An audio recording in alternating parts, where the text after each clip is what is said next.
Robert Pauw left Aston Villa after less than 6 months in charge last week, following that 4-0 defeat to Arsenal.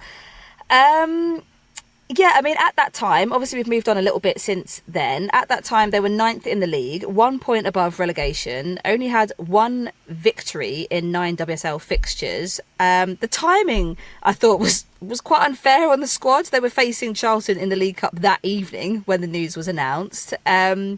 But Rach, I mean, for us, I do feel like a silly Billy, mate, because I'm pretty sure both of us stuck our flagpoles in the sand and said, do you know what, he's having a bit of a bad run, but I don't think his job's in jeopardy.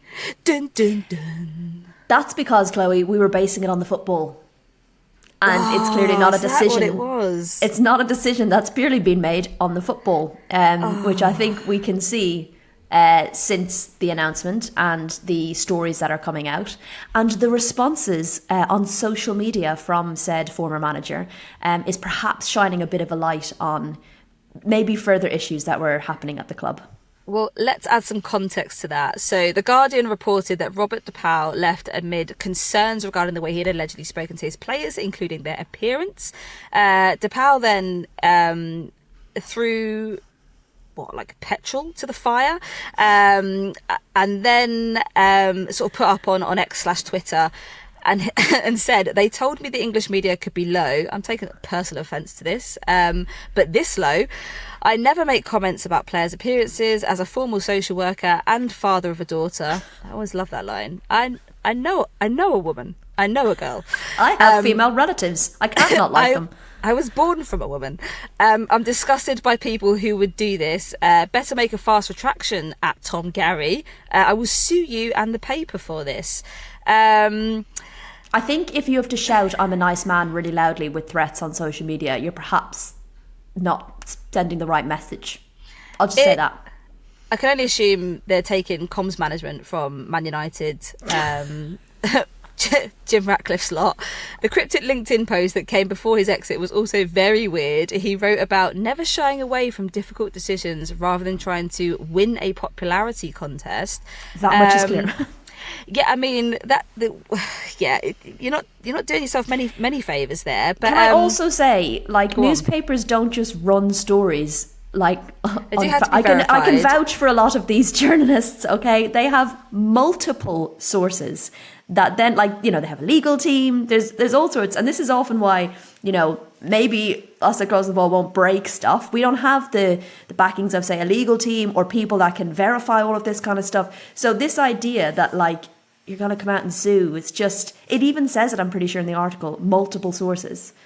So you just need to be careful about it. It's not a great look. And I'm sorry, but this "I'm a father of a daughter" bullshit, I mean, please stop using that as some sort of reasoning for why you're a nice person.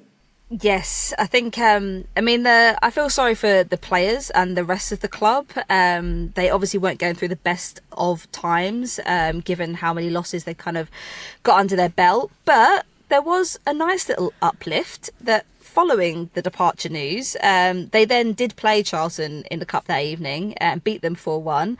And then ultimately won against West Ham 3-1, jumping up to 7th. So, I mean, Christ, in the scheme of things, it's not a bad bounce back from such awful news this week. Interim boss Sean Goater said the club needs to get results immediately, and they bloody did. The Autist has asked on X/Twitter, where do you both think the right tactical balance is between individual player freedom and playing in a system? Villa's players seem like they had a weight lifted post Robert Pauw leaving, and Kenza Darley in particular seemed to have a free role. But where is the sweet spot? It's a great question. It's a great question, isn't it? It's a good question. I think the best managers know that balance in terms of how much they have to coach and how much they know a player can understand the game. I think some coaches can be too rigid in their structure, and I think we saw that. Say Jonas Eideveld, for example, it felt like this season there was a real rigidity in how they wanted to play, and players didn't seem to have a lot of freedom within that structure, and you could see how it was impacting the team. So I do think a style needs to be flexible.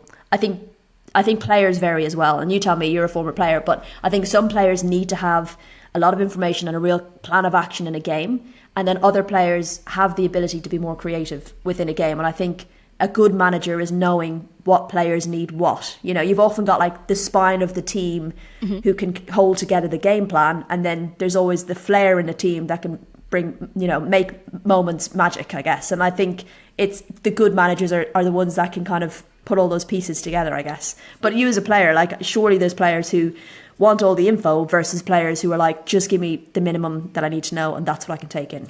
I think it's that. I mean, I've played with players before where they've just been basically told and allowed to be in and around this area when these kind of things are happening on the pitch. And other than that, go and do what you need to do. And then there are some games actually where you've got to rein those players in. You've got to say, well, actually, for this particular game, I need you to do X, Y, and Z. And then you've got kind of almost like mini targets to hit throughout the game. They need to be reined in sometimes. But I think it's really lovely when you kind of have that understanding and trust in the players that they will go out and deliver once you give them that kind of freedom, and some players respond super well to that. But I agree, you've got some players who, you know, absolute stat heads, someone like a Miedemar who just know, like, loves the facts, loves the stats, will be looking at kind of, you know, the different movements that have happened, loves a stat and a graph, that kind of thing. But yeah, I think you're completely right. I think that's bang on, that you have to, I think, to get the most out of your players, you have to respect the individuality of them. I think what's really interesting for Aston Villa was that the two players that kind of came to life during that game was Ken Zadali and Adriana Leon. And I think Leon had started once under Robert de Pauw. You know, so to see them be the kind of key players in that victory when perhaps they were a little bit more on the fringe under the previous management says a lot. For sure.